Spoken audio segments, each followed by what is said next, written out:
कीर्तन गानन कर्णपतौ।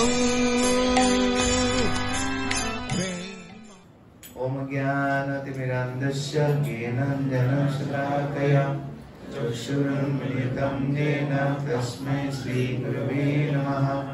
नमो विष्णुपदाय कृष्णपृष्ठाय भूतले श्रीमते भक्तिवेदान्त स्वामिनिति नामिने। नमस्ते सरस्वती देवी गौरवाणी प्रचारिणे निर्विशेष शून्यवादी पश्चात्देशकारिणे। पंचाकल्पतरुभ्यश्च कृपा सिन्धुभ्येव च पतितानां पावनेभ्यो वैष्णवेभ्यो नमो नमः। नमो महावदनाय कृष्णप्रेमपदायते कृष्णाय कृष्णचैतन्य नाम्ने गौरतिसे नमः।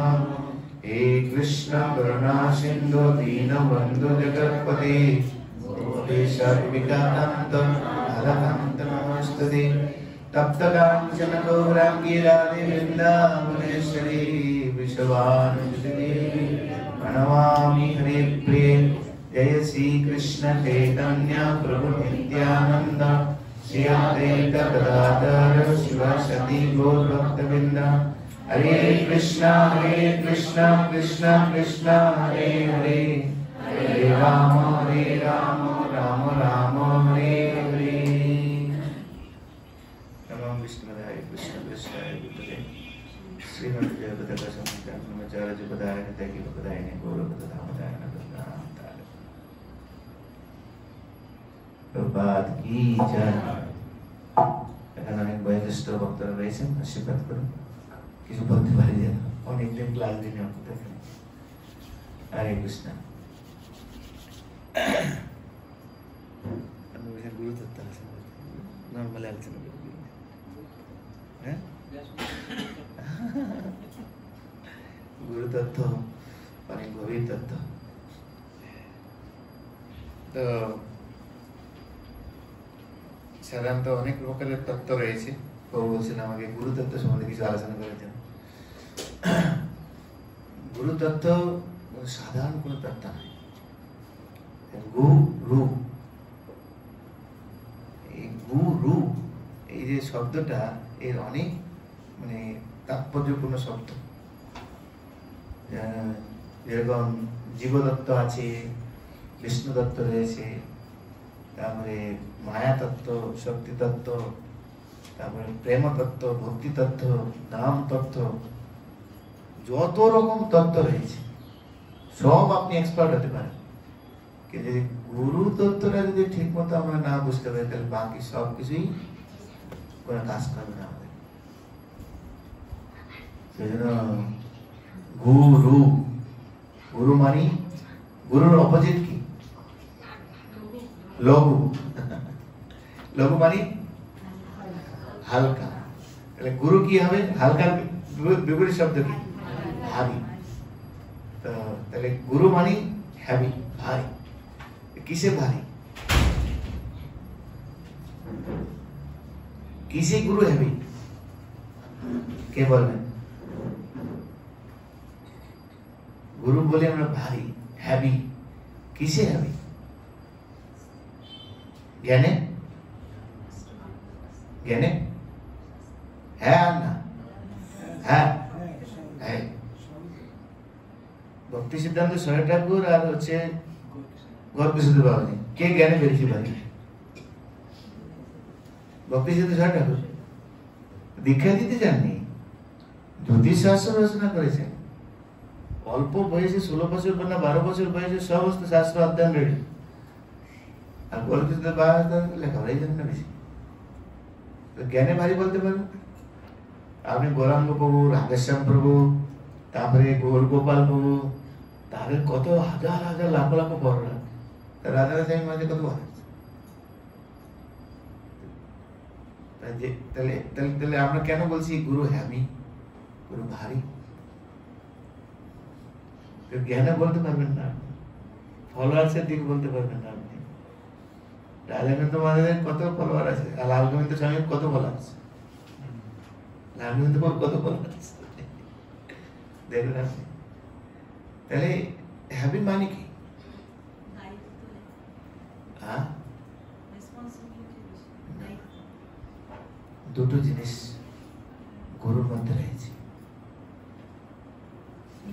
সুখের মধ্যে থাকে না। সেই জন্য গুরু হ্যাপি ন, তার মধ্যে এক কৃষ্ণের সুখের অভিলাষ করার সামর্থ্য, কৃষ্ণকে সুখী করার কৌশল, কৃষ্ণের সুখের নিমিত্তে সেবা করার, এরা গুরুর মধ্যে সে শক্তি রয়েছে, আমাদের মধ্যে নেই। কেন? কৃষ্ণকে সুখী করার সর্বশ্রেষ্ঠ ভক্তকে, কে কৃষ্ণকে সবচেয়ে বেশি সুখী করতে পারে? রাধা রানী। আর গুরুদেবকে রাধা রানীর কৃপা মধ্য বিগ্রহ। সেই জন্য কৃষ্ণকে, কৃষ্ণের সুখের তাৎপর্য কি হওয়া উচিত এটা গুরু ভালো জানে,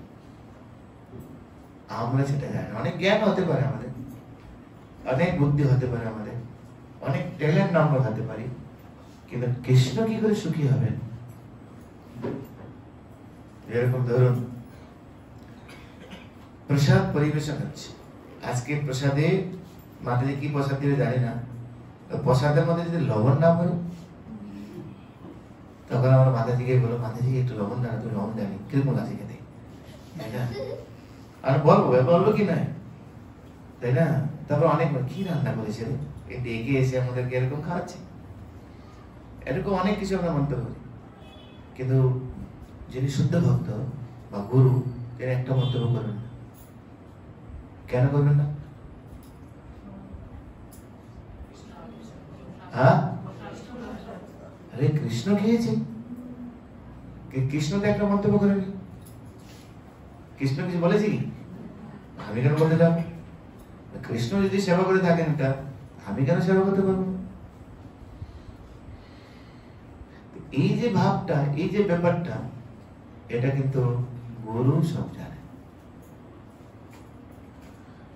এটা কিন্তু আমরা জানি না। এইটাই গুরু আর শিষ্যের মধ্যে ডিফারেন্স। সেই জন্য আমরা চাই, আমরা গুরু হতে পারবো না।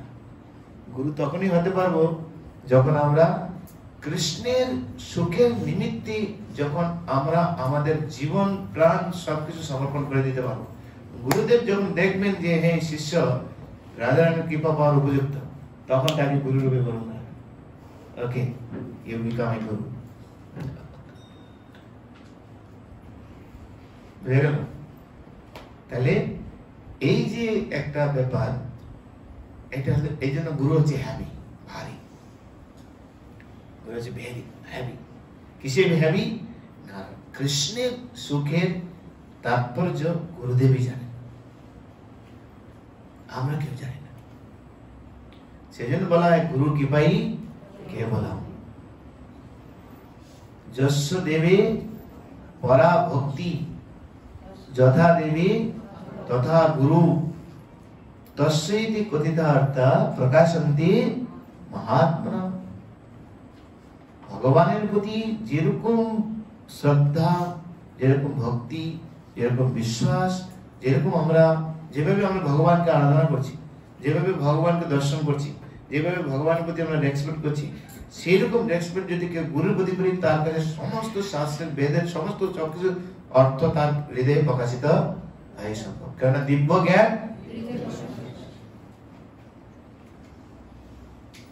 সেই জন্য গুরু হয়। আমরা তো পান থেকে চুন কষলে আমাদের অবস্থাটা, কিন্তু গুরুদেব কাজ করে দেখে।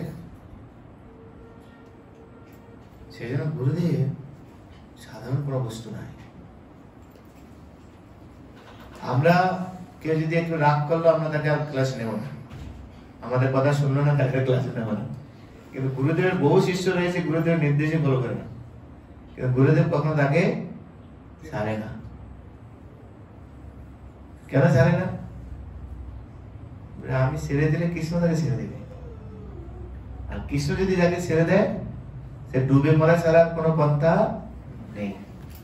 রামায়ণের লীলা আছে না, ভগবান রামচন্দ্র দেখছেন আমার নাম লিখে সবাই ওরা পাথর জলে ভাসাচ্ছে, ভাসছে।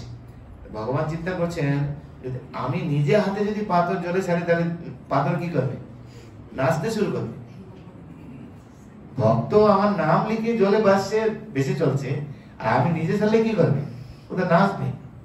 তো এটা দেখার জন্য ভগবান রামচন্দ্র তিনি একটা পাথর নিয়েছেন, আর অন্ধকার রাত্রিতে যদি কেউ না দেখে কেউ, তিনি সমুদ্রের পাড়ে গিয়েছেন, একটা পাথর তুলে জলে ফেলেছেন, আর যেই ফেলেছেন জলে, আর এদিকে হনুমান এসে হাততালি দিচ্ছেন, ভেরি গুড প্রভু।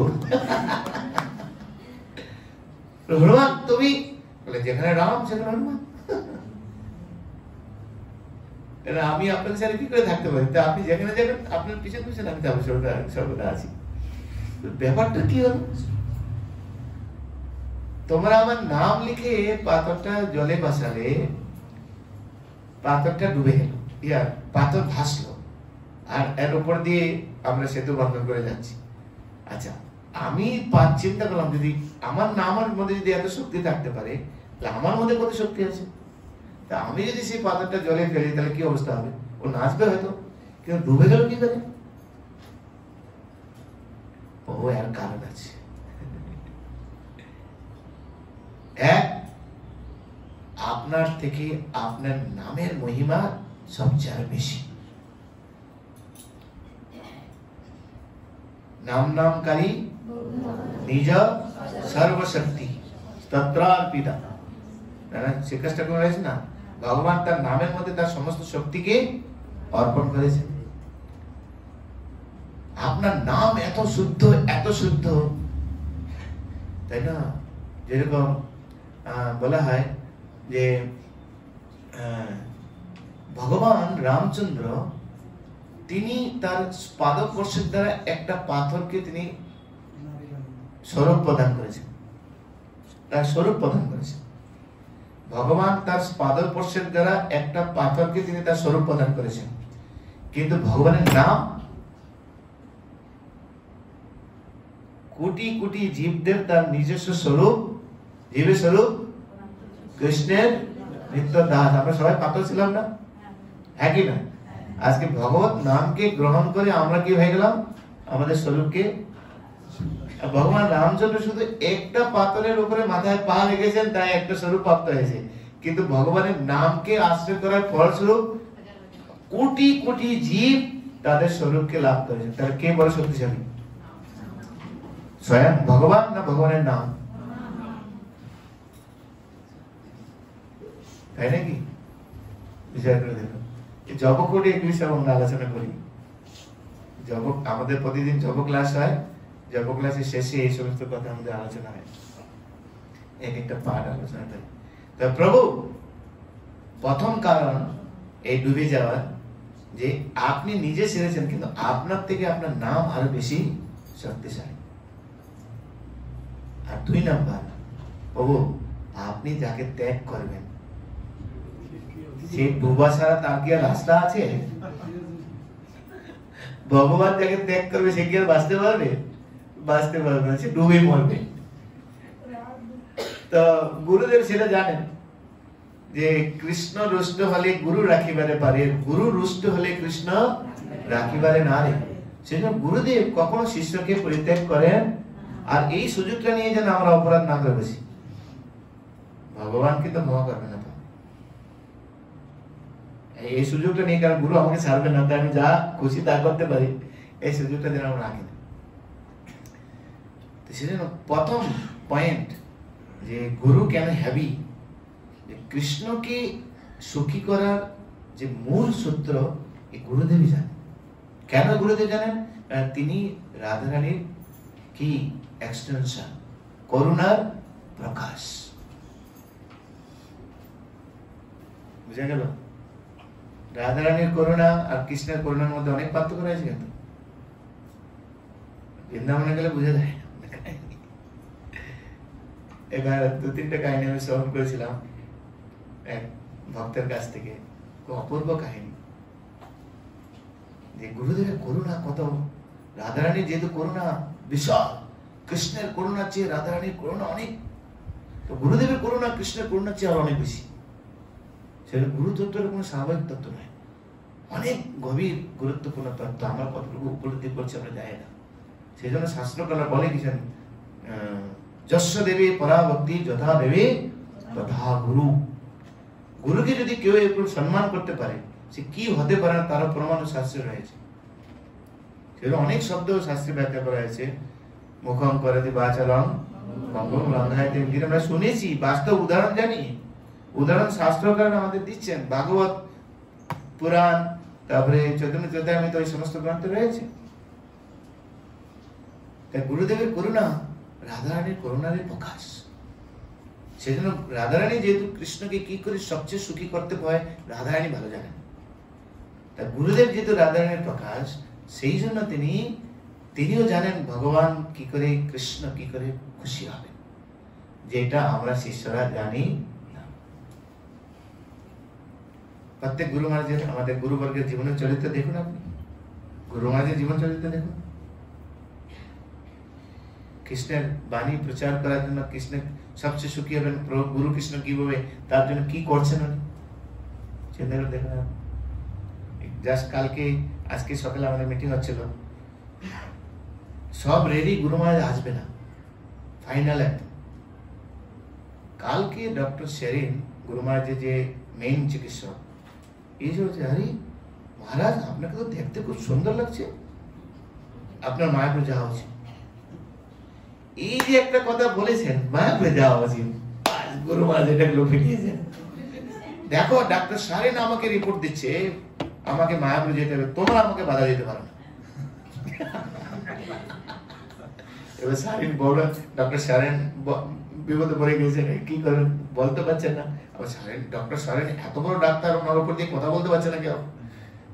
সেই নিয়ে এখনো পর্যন্ত মিটিং চলছে। এই সন্ধ্যা 6টার সময় ফাইনাল হবে, গুরু মহারাজ আসবে কি আসবে না, বুঝে গেছেন? তবে 100% শিওর আসবে। কেন? কেন? তার করুণা বিতরণ করার জন্য আমাদের কাছে। আমি জানি না অন্য কেউ যদি এরকম হতো, কেউ আসতো কিনা। কল্পনার হতে আহমেদাবাদে মিটিং এ অ্যাটেন্ড করার জন্য গাড়িতে উঠেছেন, কলকাতা চিকিৎসার জন্য যাবেন। যেই গাড়িতে উঠেছেন, মহাবীর বাবু কিছু বলছেন না, আমাদের মাধব কান্তাকে বলছে, তুমি দেখো তো আহমেদাবাদে টিকিট আছে কিনা। দিনের বেলা টিকিট কাটবো না, রাতের বেলা টিকিট কাটবো। দিনের বেলা কেন কাটবে না? বলে আজকে আহমেদাবাদে মোদি আসবে, দিনের বেলা গেলে জাম হতে পারে, রাত্রিবেলা যাবো, সব খবর আগে।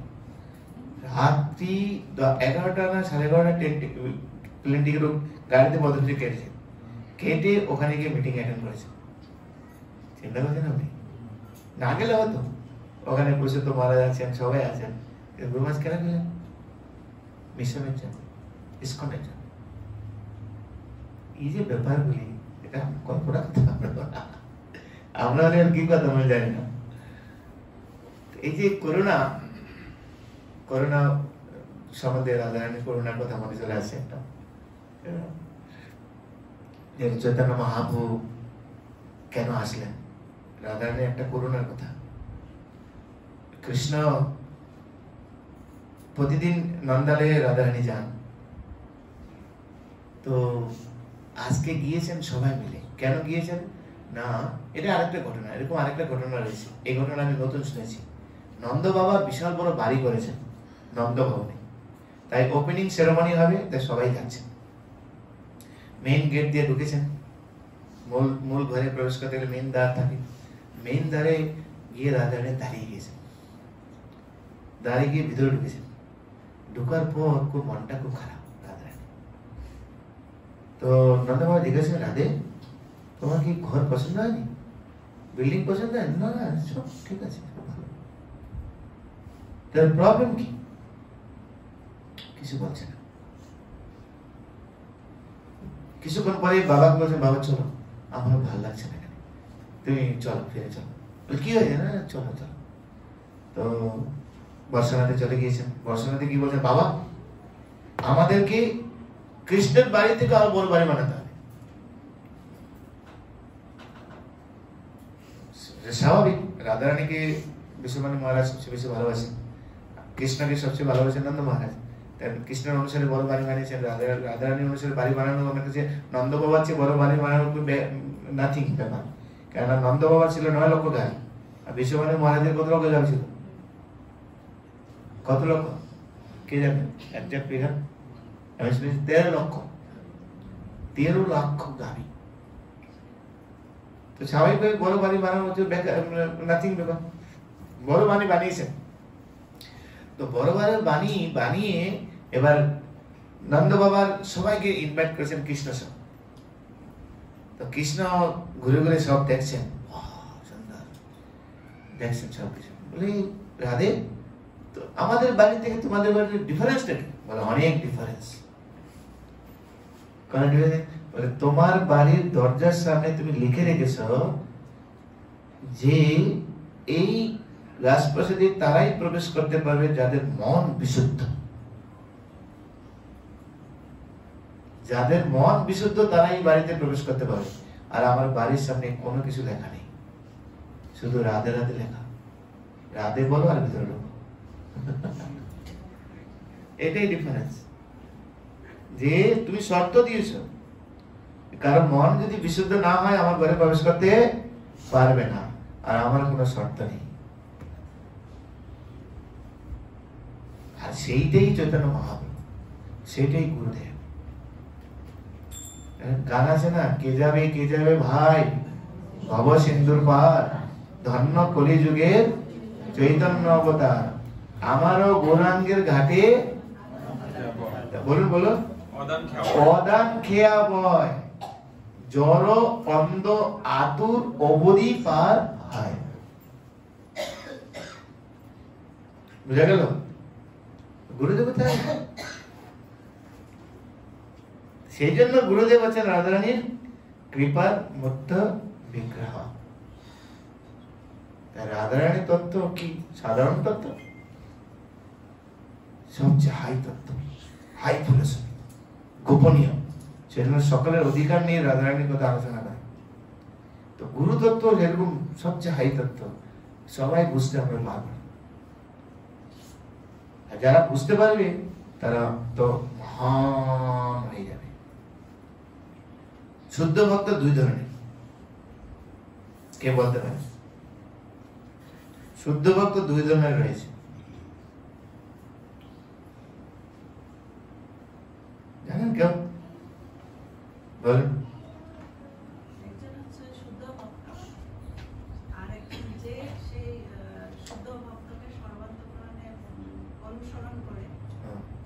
হাততালি, জোরে হাততালি। Very good. দুই ধরনের শুদ্ধ ভক্ত। এক হচ্ছে নিত্য শুদ্ধ ভক্ত, যেরকম ভক্তি সিদ্ধান্ত ঠাকুর, ছিল প্রভুপাদ, ভক্তিবিনোদ ঠাকুর, ইনারা হচ্ছেন নিত্য শুদ্ধ ভক্ত।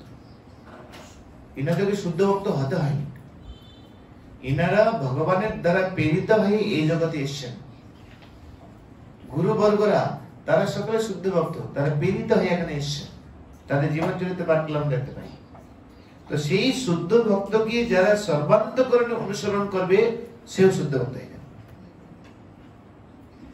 কেন? ভক্তিস্তু ভগবৎ সঙ্গেন পরি জায়তে। বই পড়ে শাস্ত্র পাঠ করে আপনি শুদ্ধ ভক্ত হতে পারবেন না। শুদ্ধ ভক্তকে যদি আমি জাস্ট ফলো করি, তাহলে আমি শুদ্ধ ভক্ত হয়ে যাব।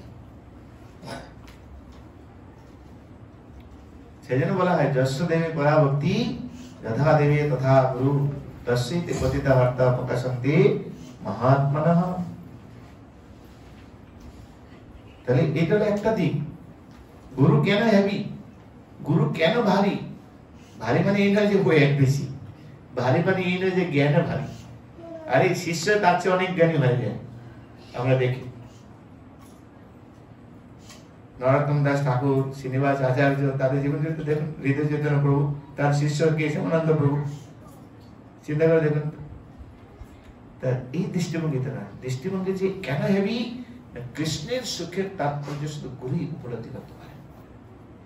সেটা যদি সবাই এই কৃষ্ণ ভাবনায় উদ্বুদ্ধ করে, সেই জন্য গুরুর পিছন পিছন আমাদের তার পরে থাকতে হয়। আমরা প্রতিদিন গাই গুরু মুখ পদ্ম বাক্য চিত্তিতে করিয়া ঐক্য আর না করিয়া মনে। রাইট? হ্যাঁ, শিওর। কিন্তু কারো উপলব্ধি আছে আমাদের? এখন কেউ আছেন, কোনো আশা নেই, কেউ আছি আমরা, কোনো বাসনা নেই আমাদের, আছি কেউ আমরা? কিন্তু প্রতিদিন পাঠ করছি আমরা, এবার বলতে আমরা পারি, কিন্তু উপলব্ধি আমাদের নেই। কিন্তু গুরুদেবের সেই উপলব্ধি রয়েছে। যেই একটু সুস্থ হলেন, নর্মাল বেডে আসলেন, আমার নেক্সট প্রোগ্রাম কি বল, কোথায় বছরে যেতে হবে আমাকে? লোকে চিন্তা করে, প্রভুপাদকে দেখুন আপনি, দুবার হার্ট অ্যাটাক, দুবার হার্ট অ্যাটাকের পরে প্রথমে কিন্তু গিয়ে আমি আমার চেক করবো, আমি কি বলে এটাকে, চেকিং করার জন্য কতটুকু ব্লক আছে, এনজিওগ্রাফি করাবো, কতটুকু ব্লক আছে দেখার জন্য। কিন্তু প্রভুপাদ কি করলেন, সোজা প্রচার শুরু করে দিলেন। সেই জন্য চিন্তা করে দেখুন আমি, যে গুরু জিনিসটা কি জিনিস, অথচ সেই গুরুদেবকে আমাদেরকে বলতে হচ্ছে, প্লিজ তোমরা সবাই নিয়মিত ভাবে ষোলমালা জপ করো। আমার অনেক শিষ্য ষোলমালা ঠিক করে জপ করছে না, 4 নিয়ম পালন করছে না। গুরুদেবকে বলতে হয় আমাদের, কিরকম শিষ্য আমরা চিন্তা করে দেখুন। অথচ হায়ার ফিলোসফি আমরা পেয়ে গেছি, সব গুরুদেব আমরা পেয়ে গেছি। রাধারানী যিনি কৃপা মুক্ত পুকুর, যিনি কৃপা বিতরণ করার জন্য এই জগতে এসেছেন, তার নির্দেশ কিভাবে আমাদেরকে ফলো করা উচিত বিচার করে দেখুন। রাধারানীর করুণার কথা চিন্তা করা যায় না। আরেকটা ঘটনা আমার মনে পড়েছে, শেয়ার করে দিই, বৃন্দাবন ঘটনা। আমাকে 7টার মধ্যে চলে যেতে হবে, তো যার 2টো পয়েন্ট বলে শেষ করে দেব। কৃষ্ণদাস বলে একজন ভক্ত ছিলেন বৃন্দাবনে, কৃষ্ণদাস। তো তিনি সাধুগুরু বৈষ্ণবের কাছ থেকে শুনেছেন যে ভগবত ভক্তিমূলক পথে যারা রয়েছে, যারা বৈষ্ণব, যারা কৃষ্ণ সেবা করছেন, যারা সদ্গুরুদেব প্রাপ্ত হয়ে গেছেন, যারা হরিনাম করছে আমরা, তো ভগবানের সন্তুষ্টির জন্য যদি কোন সেবা কেউ কন্টিনিউ 13 বছর করে, কন্টিনিউ সততম, মানে সব সময়, কোন রকম বন্যা, ঝড়, বৃষ্টি, শরীর খারাপ, এই সেই কোনো কিছুতে বাদ যাবে না, কন্টিনিউ, তবে কৃষ্ণ 13 বছর পরে তার কাছে ছুটে আসবে তার সেবা নেওয়ার জন্য, তাকে আর মন্দিরে যেতে হবে। তো এই কথা খুব ভালো লেগেছে।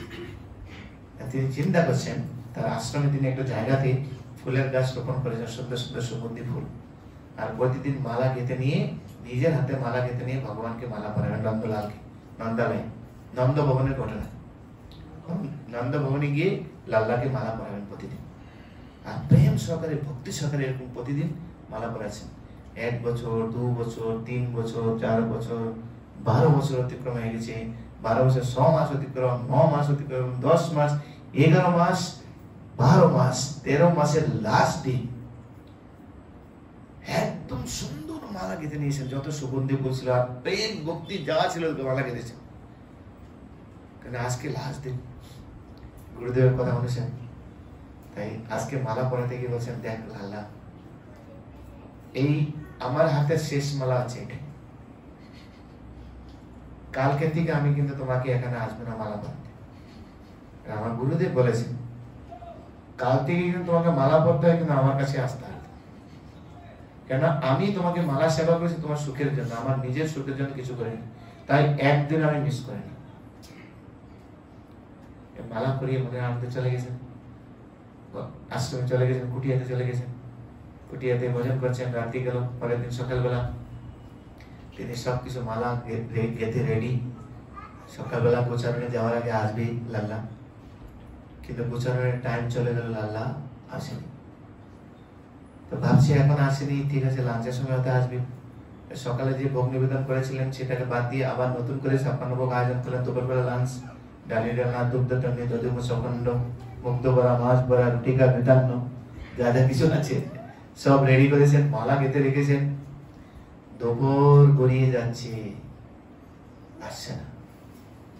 তখন ভাবলেন হয়তো গরু বাছার করে হয়তো কোথাও চলে গিয়েছে, সেগুলো খুঁজতে গিয়ে হয়তো লেট হয়ে গেছে, সেজন্য আসতে পারছে না। গোচারণ থেকে ফেরার সময় নিচে আসবে,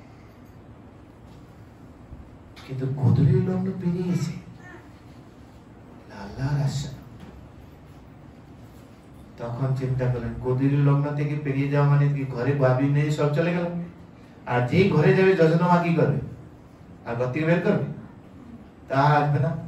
তাই মনের দুঃখে গাঁটটি বসা লোটা কম্বল সব উঠাতে শুরু করেছে। আমি আর এই নন্দালয়ে থাকবো না, নন্দ ভবনে আমি আর এই নন্দ গায়ের মধ্যে থাকবো না।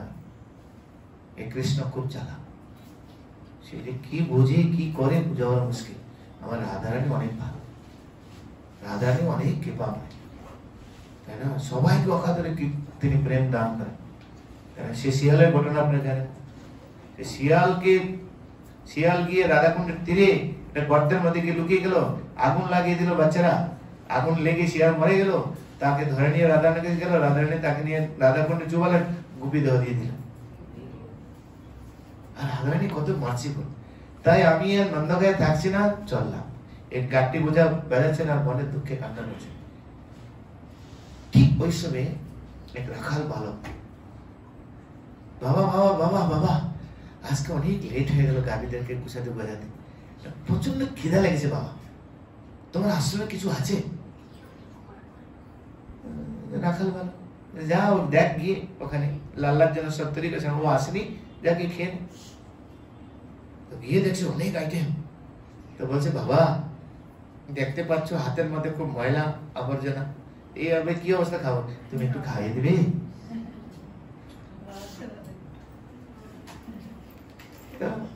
কি করবে, আর বাচ্চা ছেলে বলছে খাওয়াতে হবে, খাওয়াচ্ছে খাওয়াচ্ছে আর কান্না করছে, চোখ দিয়ে জল পড়ছে। বলছে বাবা তুমি কান্না করছো কেন? তো বলছে জানো, তখন তোমার মনের দুঃখের কথা বলছে। মনের দুঃখের কথা বলা শেষ হয়ে যাওয়ার পর তখন বলছে বাবা মালা পরাবে না আজকে? কিসের মুখ দিয়ে বেরিয়ে গেছে এটা, যে বলে যে মালা পরবে না আজকে, তখন বুঝে ফেললেন যে আচ্ছা তাহলে এতক্ষণ পরে তুমি আসলে। যেই আমি বলেছি বর্ষারাতে চলে যাব, তখন তুমি এখানে আসলে না, তার মানে কি রাধারানী পারে তোমাকে কন্ট্রোল করতে। তুমি সব জায়গায় জব্দ নয়, এক জায়গায় জব্দ, কার কাছে?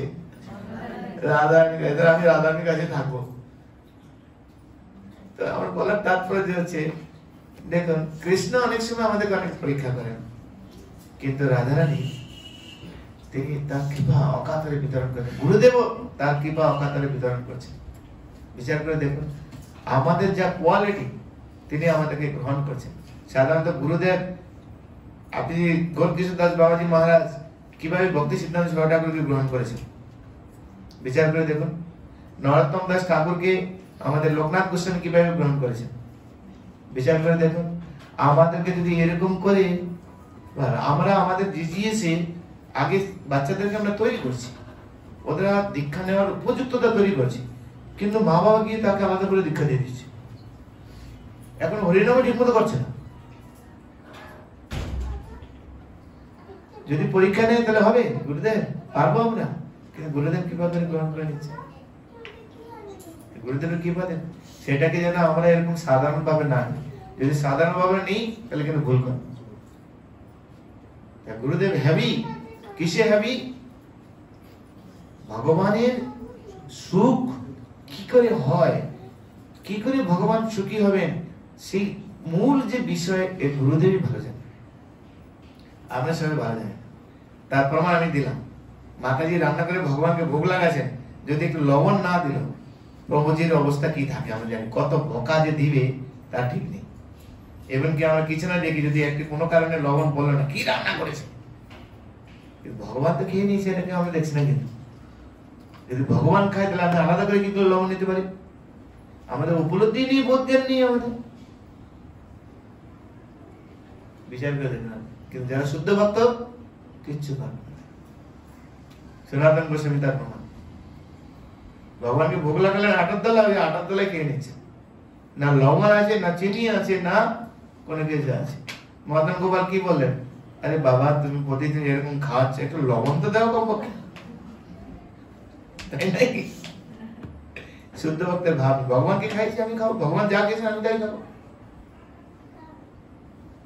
এটাই, এই যে ব্যাপারটা, এটা গুরুদেব বা শুদ্ধ ভক্তি জানে না, অন্য কেউ কিন্তু জানি না। এটা 1 নাম্বার। দ্বিতীয়, আধ্যাত্মিক জগতে যারা আমরা শিষ্য রয়েছি, আধ্যাত্মিক জগতে এগুলোর যে শক্তি, বল কার কাছ থেকে আসে? গুরুর কাছ থেকে আসে। কেন?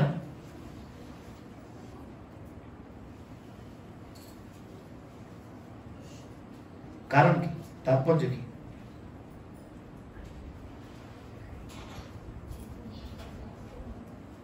ভগবানের সেবার যত উপকরণ, যত পদ্ধতি, কার প্রকাশ? বলরাম আছেন আদি গুরু।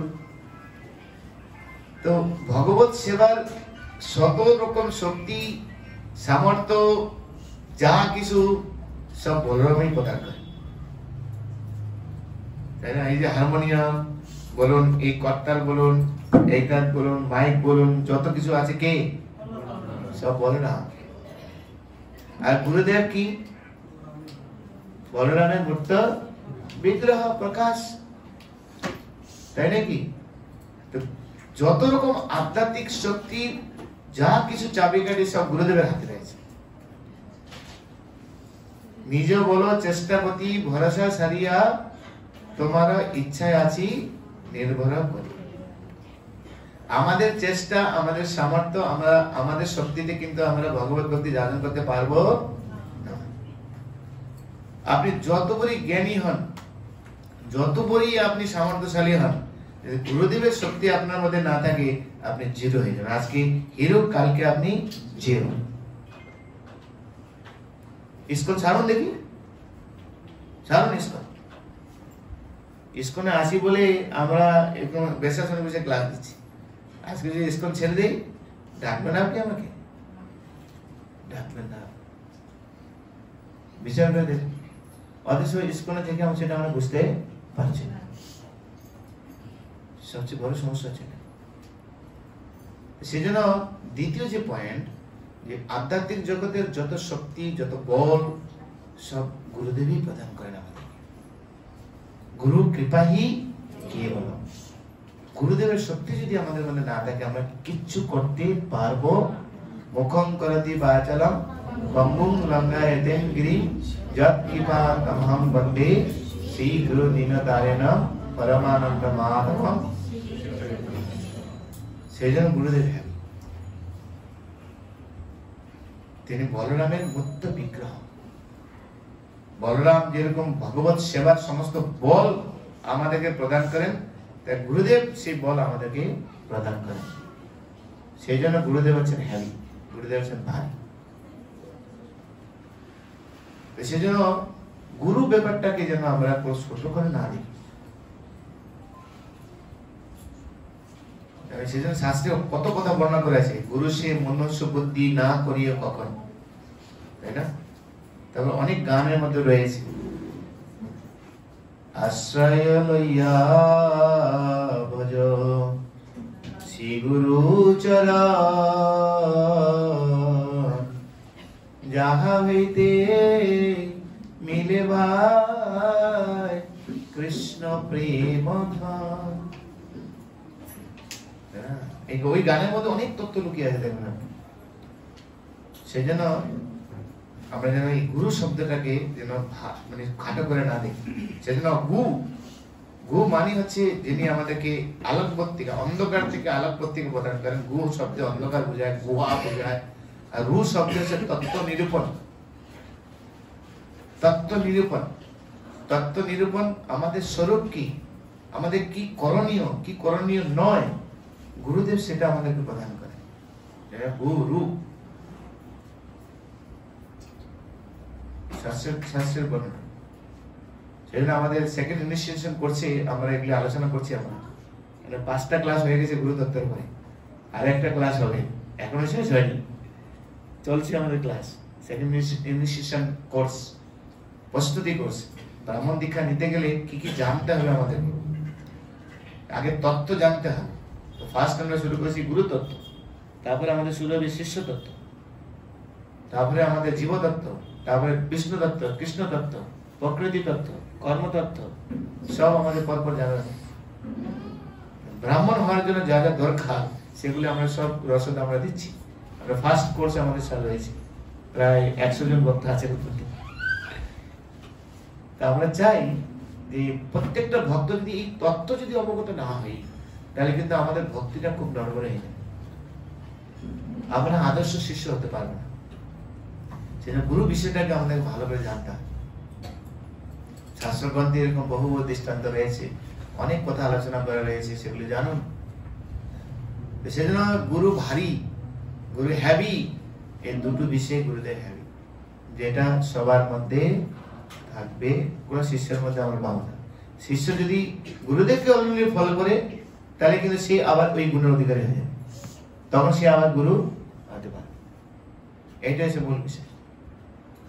যেরকম শুদ্ধ ভক্ত যে ডেফিনেশন, নিত্য শুদ্ধ ভক্ত, আর শুদ্ধ ভক্তকে যে ফলো করে সেও শুদ্ধ ভক্ত হয়ে যাবে। তাই সুতরাং মহাপ্রভু আদেশ করেছেন, আমার আগে গুরু হইয়া তার এই দেশ। কি করে গুরু হবে? জাস্ট ফলো ইওর গুরু। তোমার গুরুকে শুধু ফলো করো, তার নির্দেশ অনুসারে চলো। তার নির্দেশ না ফলো করে যদি আমি নিজের মতো করে আমি ভক্তিকে যাজন করার চেষ্টা করি, তাহলে কিন্তু আপনি কোনো দিন এগোতে পারবেন না। মায়াবাদ এসে আমাদেরকে আক্রমণ করে, ঋত্বিকবাদ আমাদের ভিতরে এসে ঢুকবে। ভগবত ভক্তির যে কৃপা, ভগবানের যে কৃপা থেকে আমরা বঞ্চিত হয়ে যাব। সেই জন্য সামনে বেশ পূজা, দুটো জিনিস বোঝার চেষ্টা করে আমাকে যেতে হবে। শুধু একটা জিনিস বলি, একটু বিচার করে দেখুন গুরুতত্ত্ব কিরকম। প্রহ্লাদ মহারাজ, আমরা অনেকে বলি না দীক্ষা তো নিয়েছি, কই গুরুদেবের সঙ্গে তো কোনোদিন কথাই হয়নি, গুরুদেবের মনের ভাব কি বুঝতেই পারলাম। গুরুদেব কোনো আমাকে ডাইরেক্টলি কোনো ইনস্ট্রাকশনও দেননি। প্রহ্লাদ মহারাজ তিনি মাতৃগর্ভে ছিলেন। মাতৃগর্ভে থাকাকালীন তার মাকে উপদেশ দিয়েছিলেন নারদ মুনি, আর সেই উপদেশের সার অংশ প্রহ্লাদ মহারাজ লুপে নিয়েছিলেন, আর সেইটাই জন্মের পর কাজ করতে শুরু করে দিলেন। প্রহ্লাদ মহারাজের জীবনে তিনি তার গুরুদেব নারদ মুনিকে কখনো দেখেনি এখনো পর্যন্ত। নরসিংহদেব আবির্ভাবের পূর্ব পর্যন্ত দেখেছেন? প্রমাণ আছে এগুলো, দেখা যায় না।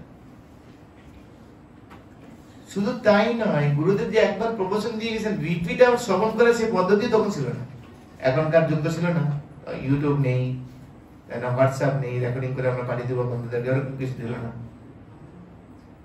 শুধু একবারই শ্রবণ করেছিলেন। আর একবার শ্রবণ করে প্রহ্লাদ মহারাজ তার জীবনকে পরিচালনা করেছিলেন। তার ফলস্বরূপ তিনি সাক্ষাৎ ভগবানকে তিনি আবির্ভূত করে ফেলেছেন। হ্যাঁ কিনা? শুধু একবার বলেছিলেন স্কুলে, তুমি কার কাছ থেকে শিখলো? আমার গুরুদেব নারদ মুনির কাছ থেকে। কিন্তু নারদ মুনির সঙ্গে দেখাই হয়নি কখনো, দেখাই হয়নি কখনো। আপনি বলতে পারেন না আমার সঙ্গে দেখা হয়নি, কিন্তু গুরুদেব তো অনেক উপদেশ দিয়েছেন, গুরুদেব অনেক বাণী বলেছেন, সিনিয়র ভক্তের কাছ থেকে অনেক বাণী আমরা শুনছি। সেই বাণীগুলি যদি আমরা আমাদের জীবনে গ্রহণ করে নিই, তাহলে আপনিও প্রহ্লাদের মহান ভক্ত হয়ে যেতে পারেন।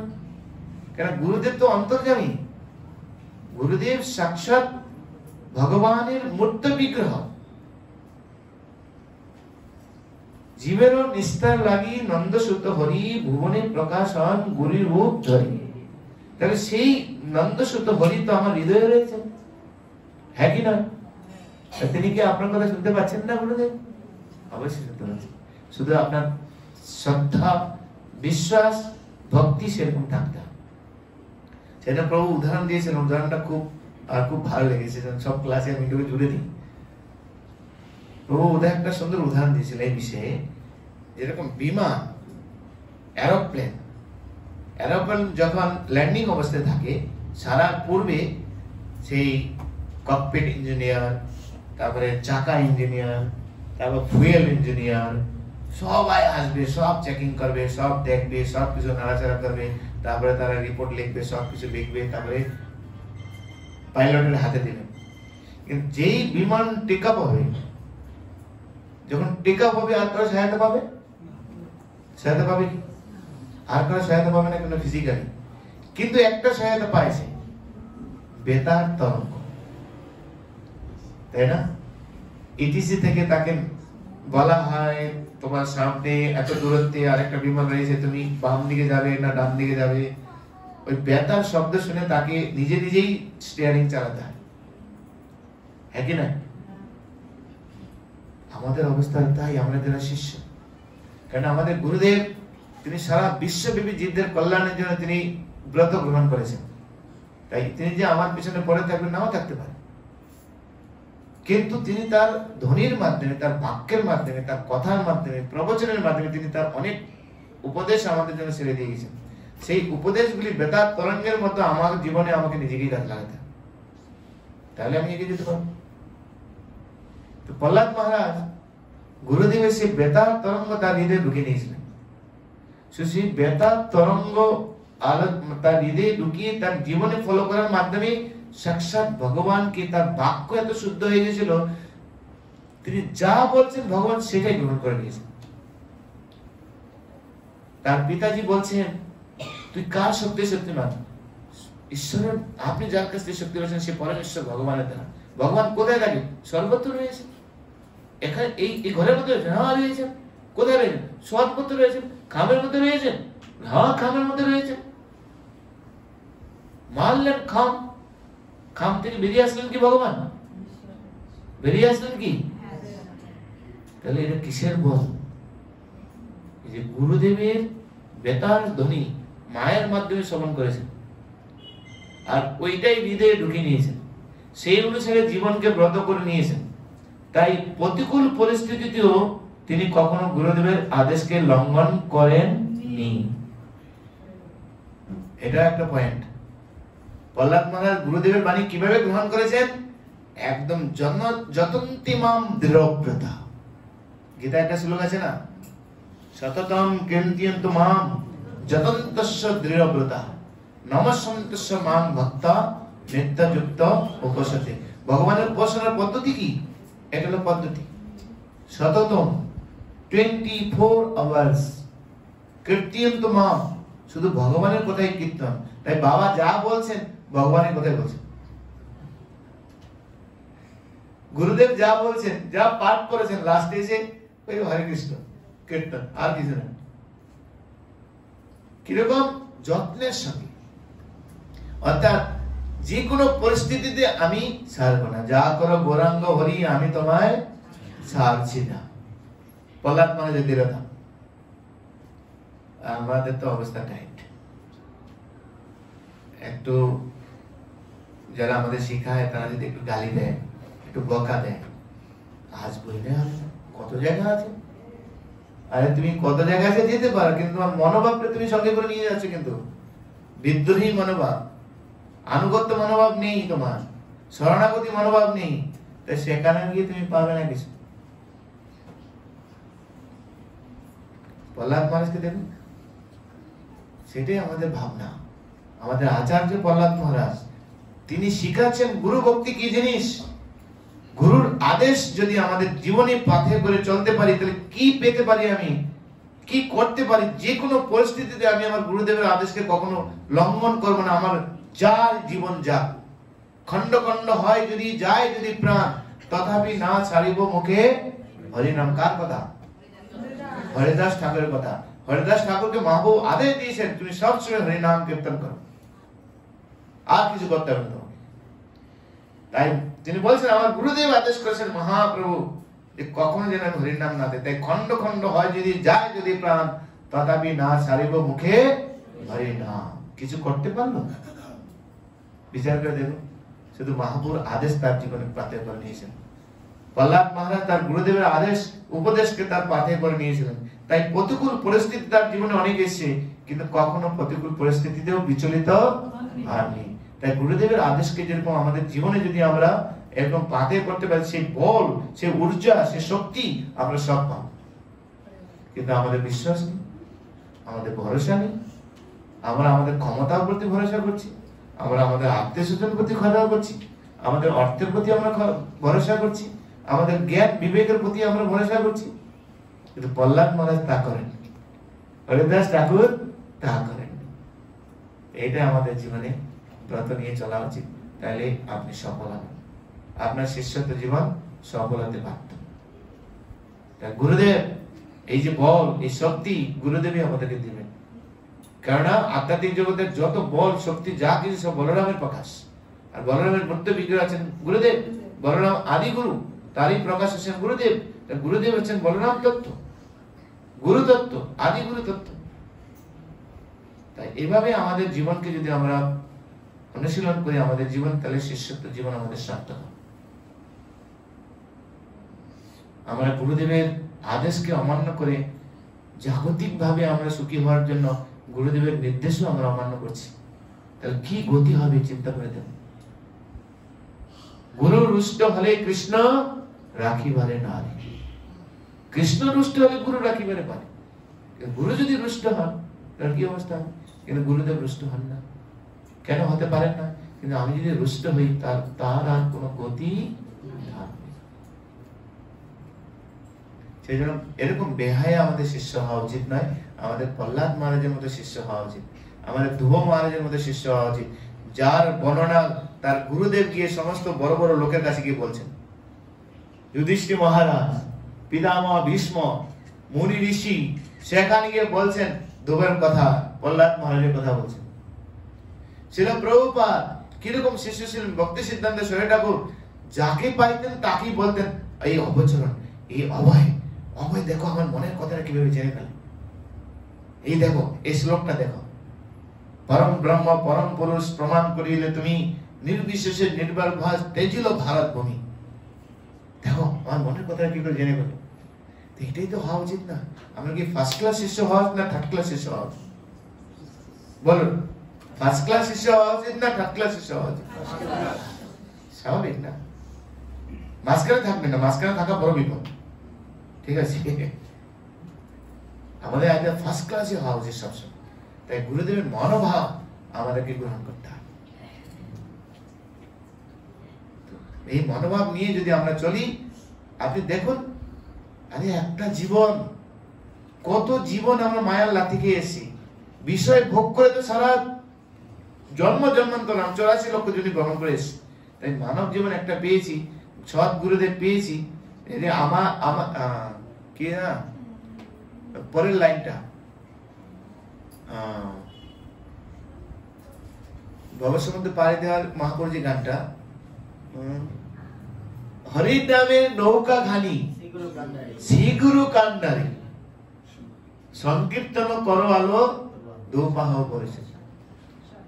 হরির নামের নৌকা খানি শ্রীগুরু কান্ডারি, সংকীর্তন করো আলো দুবাহু প্রসারী।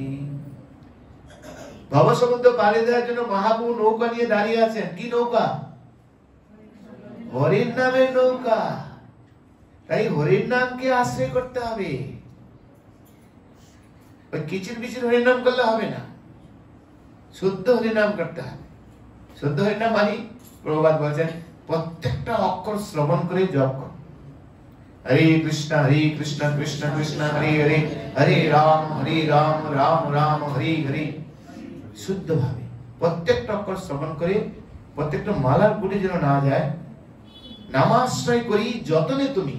ভক্তি ঠাকুর বলছেন থাকো আপন কাছে। হরির নাম নৌকা খানি, নৌকায় আশ্রয় করলাম, হরির নাম ধরছি, কিন্তু কান্ডারি কে নৌকা? গুরু। যে গুরু যদি এর পিছনে না থাকে কিভাবে হরির নাম করছি, কিভাবে করবো আমরা, তাহলে নৌকা কিন্তু ওপারে যাবে না। হরির নামকে আশ্রয় করলে যাবে না যদি শ্রী গুরু আমাদের ঠিক না থাকে। তাই শ্রী গুরু হচ্ছেন কান্ডারি। বুঝে গেল? কত গুরু জিনিসটা কত গুরুত্বপূর্ণ। মহাপ্রভু মহাপ্রভু এসছেন প্রেমের বন্যা লইয়া, আমাদেরকে উদ্ধার করার জন্য নৌকাও রেখেছেন, আর সাথে কান্নারও দিয়েছেন আমাদেরকে। এত কিছু পেয়ে যদি আমরা আমাদের জীবনকে সুন্দরভাবে পরিচালনা না করি, সয়েব আত্মহা, তাকে আত্মঘাতী বলা হয়েছে। আত্মঘাতী হওয়া উচিত আমাদের। একবার যদি কেউ আত্মহত্যা করে আর কোনোদিন দেহ পাবে না, ও ঘুরে বেড়াবে। তাই এত সুন্দর সুযোগ পেয়েও আমরা যেন জীবনটাকে নষ্ট না করি। প্লিজ, একটা জীবন শুধু গুরুদেবের সন্তুষ্টির জন্য, তার ইচ্ছা অনুসারে চলুন। আর এটাই তো আমরা প্রতিজ্ঞাবদ্ধ। দীক্ষাকালে শিষ্য করে আত্মসমর্পণ। আত্মসমর্পণ মানে কি? তুমি তো ঠাকুর, তোমারও কুকুর বলিয়ে জানো মনে, আত্ম নিবেদন প্রভু তুহা বোধে করি হইন পরমেশ্বরী। আমার বলিতে প্রভু আর কিছু নাই। কত গান আছে না, সর্বস্ব তোমার চরণে সপিয়া পরেছে তোমার ঘরে, তুমি তো ঠাকুর, তোমার কুকুর। গান গাওয়া বড় ইজি, কিন্তু প্র্যাকটিক্যালি আচরণ করা এত সহজ ব্যাপার। এই প্র্যাকটিক্যালি আচরণ করাটা হচ্ছে গুরুত্বপূর্ণ। হাজার ঘন্টা কিছু করে লাভ নেই, শুধু একটা লাইন ফলো করুন তাহলে হবে। গুরুমুখ পদ্মবাক্য চিত্তে করে আহরণা করিও মনে আসে। আর গুরুদেবী সেটা আমাদেরকে দিতে পারে। সেই জন্য তিনি আছেন নম ওম বিষ্ণু পাদায় কৃষ্ণ শ্রেষ্ঠায় ভূতলে। কৃষ্ণকে সুখী করার জন্য গুরুদেবকে সেখানে এসেছেন। কি করে কৃষ্ণ সুখী হবেন গুরুদেবই ভালো জানেন। তাই গুরুদেবের আনুগত্য দেখে যখন আমরা ভক্তি জীবনকে সুন্দরভাবে এগিয়ে নিয়ে যাবো, তাহলে তখনই আমরা খুশি হব। এই প্র্যাকটিক্যাল ব্যাপারগুলিকে একটু ভালো করে আমরা যদি চলি, তাহলে আমরা সফল হব। এই সমস্যা হচ্ছে আমরা অনেক বড় বড় জ্ঞান বুদ্ধি বিচার কত ডিগ্রি ডিগ্রি সব লাভ করছি, কিন্তু প্র্যাকটিক্যাল জিনিসগুলি আমরা জানি না। সেই জন্য আমরা ভুল করে ফেলি। সেই জন্য প্লিজ, যে গুরু শিষ্য হন না কেন, গুরু তত্ত্ব সবে, ইনি আমার কাছে এই গুরু, ইনি আমার কাছে এই গুরু, শুধু শরীরটা ডিফারেন্স হতে পারে, কিন্তু তত্ত্ব কিন্তু একটাই।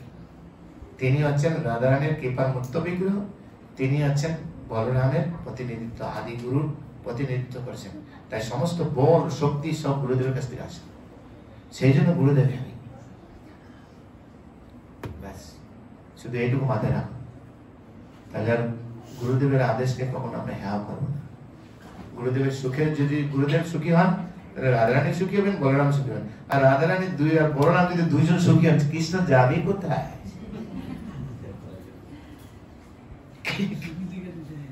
একদিকে বলরাম আর একদিকে রাধারানী, আর দুইজন যদি সুখী হয় তাহলে কৃষ্ণ আর যাবেটা কোথায়? আপনাকে গ্রহণ করতে বাধ্য। সেই জন্য গুরু হ্যাপি। হরে কৃষ্ণ। চলো প্রভুপাদ কি গৌর প্রেমানন্দে। হরে কৃষ্ণ। ধন্যবাদ সকলকে, ক্ষমা করবেন। আমার মনে যা আসলে আমি বলে দিলাম আপনাদেরকে। কার কোনো প্রশ্ন আছে? কারো কিছু জিজ্ঞাসা প্রশ্ন? আর সেই উদ্দেশ্যে আমরা মায়াপুরে জিজিএস গ্লোবাল গীতা সেবক টিম তৈরি করছি, এবং সেখানে আমাদের প্রায় এখন 150টা বাচ্চাকে আমরা টেক কেয়ার করছি। এখন 150খানা বাচ্চা হয়ে গেছে আমাদের, শিশুদেরকে আমরা যত্ন নিচ্ছি। তার জন্য আমাদের প্রায় 13 জন মাস্টারমশাই আছে। 13 জন আমাদের মাস্টারমশাই তৈরি হয়েছে। আমরা বিভিন্ন লেভেল ভাগ করেছি। একটা আছে কেজি পর্যন্ত, তারপরে একটা আছে 3 পর্যন্ত, তারপরে একটা আছে 6 পর্যন্ত, 6 পর্যন্ত, তারপরে একটা 9 পর্যন্ত, তারপরে 12 পর্যন্ত, 12 এর উপরে আরেকটা লেভেল। তো চিলড্রেন গ্রুপকে আমরা একটা ভাগ করেছি, আর বড়দের গ্রুপটাকে একটা ভাগ করেছি। বড়দের মধ্যে যারা ছেলেরা তাদেরকে একটা ভাগ করেছি, মেয়েদেরকে আর একটা ভাগ করেছি। মেয়েদের 3টে গ্রুপ, 7 to 9, তারপরে 10 to 12, আর 12 এর আপ, 3টে সেকশন। 3টা সেকশনে আমরা তাদেরকে টেক কেয়ার করছি, এবং ছেলেদেরকে সেভাবে টেক কেয়ার করবো, বাচ্চাদেরকে সেভাবে টেক কেয়ার করবো। এবং সেই সাথে সাথে মায়েদেরকে আমরা সেবা করার জন্য আমরা মায়েদের ক্লাস চালু করেছি। আমাদের এখানে মনোরাক্ষী মাতাজি, আমাদের লীলারাধিকা মাতাজি রয়েছেন, অনুরাধা মাতাজিটা রয়েছেন, তারপরে আরো আমরা টিম তৈরি করছি তাদেরকে হেল্প করার জন্য। আমাদের আমাদের মেয়েদেরকে হেল্প করার জন্য চারুনয়না মাতাজি, তার সাথে সাথে আমাদের লীলেশ্বরী মাতাজি, প্রাণেশ্বরী মাতাজি, তারা আমাদের মেয়েদেরকে গাইড করেছেন। ছেলেদের জন্য আমাদের জগন্নাথ প্রভু আর 2 জন প্রভুজি আছেন, তারা আমাদেরকে হেল্প করেছেন। বাচ্চাদের জন্য কৃষ্ণা মাতাজি সহ প্রায় 10 জন টিচার রয়েছেন আমাদের, তাদেরকে বাচ্চাদেরকে হেল্প করার জন্য। আর আমরা আমাদের ভক্তদেরকে হেল্প করার জন্য, এই টিচারদেরকে হেল্প করার জন্য আমাদের 5 জন টিম আছে। আমাদের প্রভু তামালগতি প্রভু বাহারিন ফেরত, ঠিক আছে, বাহারিনে প্রচুর প্রচার করেছেন। আমাদের মাতাজি রয়েছেন, মাতাজি শান্তিরূপিণী মাতাজি, উনি আমাদের মেয়েদেরকে গান শিখাবেন। উনি আছেন বিশ্বভারতীর একদম সার্টিফিকেট হোল্ডার গান শেখানো। বাচ্চাদেরকে উনি শিখাবেন, মেয়েদেরকে শিখাবেন। এবং সেই সাথে সাথে অনুরাধা মাতাজি, মাতাজি আছেন আমাদের মেন্টর, আমাদের টিচারদের মেন্টর। ওনারা ওনাদের সঙ্গে কথা বলেন তাদের সুবিধার জন্য, যারা আমাদের সঙ্গে সরাসরি হয়তো কথা বলতে পারবে না। এবং আমরা আরো কিছু, আমরা যেরকম আমাদের কমিউনিকেশন গ্রুপে ক্লাস দেওয়ার জন্য মনোরাক্ষী মাতাজি রয়েছেন, লীলারাধিকা মাতাজি রয়েছেন, আমাদের কি বলে তমালগতি প্রভু রয়েছেন, লীনপাবন প্রভু রয়েছেন, শান্তিরূপিণী মাতাজি রয়েছেন, কমিউনিকেশন পিসি। আর আমাদের আরেকজন রয়েছেন যিনি প্রথম চালু করেছিলেন, তিনি হচ্ছেন কে? সচি মাতা মাতাজি, আদি পুরুষ, আদি মাতাজি, আদি মাতা। তো উনি প্রথম গীতা ভবন থেকে চালু হয়, করোনার সময় থেকে আমাদের গীতা ভবনে প্রথম চালু করেছেন আমাদের সচি মাতা। তো সচি মাতা এখন একটু বৃন্দাবনে আছেন, তো আবার তাড়াতাড়ি ফিরে আসেন। আজকে আমার সঙ্গে কথা হয়েছে। তো আমরা চাই যে মায়াপুরে যারা যারা ভালো ভক্ত রয়েছেন তারা আমাদের একটু হেল্প করুন, যাতে আমরা আমাদের বাচ্চাদেরকে আমরা সুন্দর ট্রিটমেন্ট করতে পারি, স্পিরিচুয়াল এবং ম্যাটেরিয়াল। জাগতিক ভাবে তাদেরকে আমরা সুন্দর শিক্ষা দিতে চাই। তার জন্য আমরা কলকাতা থেকে কিছু ভালো ভালো যোগ্য টিচার রয়েছেন, আমরা তাদেরকে নিয়ে আসছি। প্রতি 1 মাস অন্তর অন্তর, 2 মাস অন্তর অন্তর তারা এসে বাচ্চাদেরকে, যারা 8-9-এ পড়ে, তাদেরকে গাইড করা হবে ভালো রেজাল্ট কি করে করতে হয়, সেটা আমরা করব। এগুলো আমাদের প্ল্যান সব রয়েছে। এবং ছোট বাচ্চাদেরকে আমরা তৈরি করার জন্য তাদেরকে সাংস্কৃতিক নানা রকম শেখানো হচ্ছে। এবার দোল পূর্ণিমা আপনারা দেখলেন, তারপর পারফরমেন্স, তাদেরকে এবার আমরা ন্যাশনাল নিয়ে যাব, কলকাতায় নিয়ে যাবো তাদেরকে, বড় বড় হলে তারা প্রোগ্রাম করবে। তাদের যা ট্যালেন্ট হয়ে গেছে আরো পারবে, অসুবিধা নেই, যে কোনো জায়গায় তারা দিতে পারবে। এখন তাদেরকে আমরা মৃদঙ্গ শেখানোর জন্য আমরা প্রস্তুতি নিচ্ছি। আর মৃদঙ্গ শেখানোর জন্য আমরা অলরেডি কথা বলছি, আমরা টিচার নিযুক্ত করবো, তাদের মৃদঙ্গ শেখাবো, কর্তাল শেখাবো। মাতাজি রয়েছেন আমাদের শান্তিরূপিণী মাতাজি, উনি আমাদের হারমোনিয়াম শেখাবেন, গান শেখাবেন। তো এরকম ভ্যারাইটিস ভাবে বাচ্চাদেরকে আমরা আমাদের এই পল্লাদ সানডে স্কুলের পক্ষ থেকে এই উদ্যোগ নিচ্ছি। সেই জন্য আমরা ভলেন্টিয়ারি অনেক কিছু ভাবতে চাই। এই সবাই ভলেন্টিয়ারি সেবা করছেন। তা আপনাদের কাজের মাঝে, আপনাদের সংসারের মাঝে আমাদের ভক্তদেরকে যারা হেল্প করতে চান, আমাদেরকে হেল্প করতে পারেন। ছোট বাচ্চাদেরকে হেল্প করার জন্য এই যে মায়েরা রয়েছে সামনে বসে আছেন, তারা হেল্প করতে পারেন। ঠিক আছে, পিছনে যে মাতাজি আছে উনি আপনি হেল্প করতে পারেন। তো মায়েদেরকে ক্লাস দেওয়ার জন্য মায়েরা হেল্প করতে পারেন, যারা অনেক পুরনো ভক্ত রয়েছেন। এরকম আমাদেরকে হেল্প করুন। আমরা মায়াপুরকে, প্রভুপাদ চেয়েছেন মায়াপুর, যেরকম মায়াপুরে বন্যা হয়, তো এখানে এরকম আধ্যাত্মিক বন্যা বইবে সারা বিশ্বকে প্লাবন করবে। কারণ মায়াপুর যা ফলো করে সারা বিশ্বটা ফলো করে।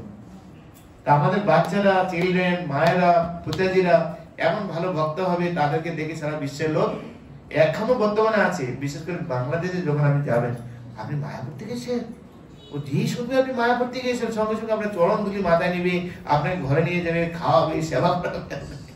শুধু মায়াপুরে নয়, আমি কয়েকটা দেশে গিয়েছিলাম, মায়াপুরের কথা শুনলেই লোকের ভাবনা আলাদা।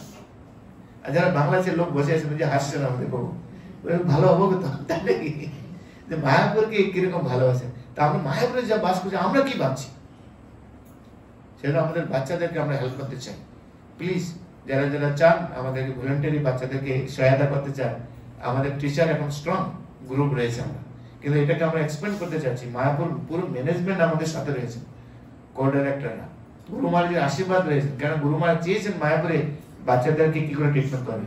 মায়াপুরে আজ পর্যন্ত এরকম শুরু হয়নি, কিন্তু আমরা একদম সাংগঠনিক ভাবে একদম পোক্তভাবে আমরা চেষ্টা করছি এই সেবা আমরা বাচ্চাদের নিঃস্বার্থভাবে দিয়ে যাব। আমাদের পুরো টিম সেখানে কাজ করবে। তা আমরা চাই যে আপনারা যারা যোগ্য রয়েছেন, প্লিজ আপনাদের ট্যালেন্টকে আপনি প্রকাশ করুন বাচ্চাদেরকে সেবা করে। প্লিজ সেবা না করলে আমি অনেক ভক্ত যেভাবে বাচ্চাদেরকে, যেরকম তুলসী মাতাজিকে আমি অনেকদিন ধরে দেখেছি, কিন্তু এত যে ট্যালেন্ট ওনার মধ্যে রয়েছে বাচ্চাকে টেক কেয়ার করার জন্য, আমরা বুঝতেই পারতাম না যদি ওনাকে না লাগে। এখন আমরা দেখতে পাচ্ছি কি পরিশ্রম দিচ্ছেন, মানে বাচ্চারা একটা বাচ্চাকে আপনি বলে সামলাতে পারছেন না, 80টা বাচ্চাকে 90টা বাচ্চাকে সামলান চ্যাটার্লি পাবেন নাকি? আর ঠিক সামনে শান্ত ভাবে একদম। এরকম অনেকের মধ্যে সেই ট্যালেন্ট রয়েছে। প্লিজ ফিল্ডে আসুন, আপনার যোগ্যতা ভগবানের সেবায়, আপনার বৈকুণ্ঠ চিলড্রেন তাদের সেবায় আমাদেরকে হেল্প করুন, তাহলে আমরা আপনার প্রতি কৃতজ্ঞ থাকবো। আর আমাদের জিজিএস কে আমরা সুন্দরভাবে একটা মর্যাদা নিয়ে যেতে পারবো। প্রভুপাদ গুরু মহারাজ খুব খুশি হবেন। আগামীতে যে মায়াপুরের 50,000 ভক্ত থাকবে না, এই বাচ্চারাই সেবা মায়াপুরকে পরিচালনা করেন পরবর্তীতে। সেজন্য প্লিজ যারা যারা মায়েরা আছেন এখানে, ইয়াং মায়েরা যারা রয়েছেন, বাচ্চাদেরকে আমাদেরকে হেল্প করতে পারেন। আমাদের নিতান দাস প্রভু রয়েছেন এখানে, আমাদের ডক্টর দীনবাবন কৃষ্ণ প্রভু রয়েছেন, উনি আছেন আমাদের সেক্রেটারি, উনি আমাদেরকে পরিচালনা করছেন, প্ল্যানিং করা, কি করা, মিটিং করা, সবকিছু। তারপরে আমাদের তমালগতি প্রভু রয়েছেন, ওনার অভিজ্ঞতা আমাদেরকে শেয়ারিং করছেন, উনি এমআই পরিচালনা করছেন, পুরো এমআই দায়িত্ব, পুরো এমআই দেখছেন। তো এরকম ভালো ভালো ভক্ত আমাদের জগদানন্দ বাবু একচক্র, নিত্যানন্দ বাবুর প্রতিনিধি, নিত্যানন্দের বল। আর নিত্যানন্দ বাবু অনেক অভিজ্ঞ ভক্ত, উনি মায়াপুরে প্রায় আপনার ভাগবত মহারাজ আর একসঙ্গে তারা মায়াপুরে ঢুকেছেন, পুরনো ভক্ত। তাহলে আমাদের মনোরাক্ষী মাতাজি, আমি 1995 থেকে ওনাকে দেখছি, দেখেছি মায়াপুরে আছেন। আমাদের এখানে প্রেমাঞ্জন প্রভু মাতাজি রয়েছেন এখানে, আমি তো প্রথম থেকে এসেই দেখছি। আমার কাছে সবচেয়ে মায়াপুরের আদর্শ গৃহস্থ প্রেমাঞ্জন প্রভু আর মাতাজি, ওনাদেরকে কাছ থেকে আমি দেখেছি। তো এরকম ভালো ভালো ভক্তরা এখানে রয়েছেন। প্লিজ আপনারা এগিয়ে আসুন, আমরা মায়াপুরকে একটা সুন্দর, আমাদের একটাই business, spiritually, no material, only spiritual concept আমাদের রয়েছে। কি করে আধ্যাত্মিক ভাবে ভক্তদেরকে আমরা তৈরি করব, আর আধ্যাত্মিক ভাবে যদি ভক্তদেরকে আমরা হেল্প করতে পারি, তাহলে ম্যাটেরিয়াল প্রবলেম নাথিং ব্যাপারে, কারণ মায়াপুরে ম্যাটেরিয়াল কোনো প্রবলেম নেই, ঠিক আছে? প্রবলেম স্পিরিচুয়াল, কারণ স্পিরিচুয়াল ছাড়া আমরা শুনেছি প্রদীপের তলায় স্টেশনের লোক তেল বেশি ফেল করে, আমরা সেটা করতে দিতে চাই না। সেজন্য আমরা সবাই মিলে যদি একটা টিম ওয়ার্ক করি, তাহলে আমাদের পক্ষে সম্ভব। সেজন্য আমাদের টিম ওয়ার্ক কাজ করছে এখানে, আমাদের প্রায় 20-22 জন টিম হয়ে গেছে। আমরা এই টিম একত্রিত হয়ে কাজ করছি, আমরা প্রতি সপ্তাহ বসছি, মিটিং করছি, আমরা কিভাবে ভক্তদেরকে হেল্প করবো। তো আপনারা যারা উৎসাহী রয়েছেন, প্লিজ মায়াপুর ধামে আমাদেরকে সহায়তা করুন। Hare Krishna. Thank you very much, সবাইকে ধন্যবাদ। लक्ष्मी गोविंद प्रभु की जय, प्रभुपाद की जय, गुरु महाराज की जय।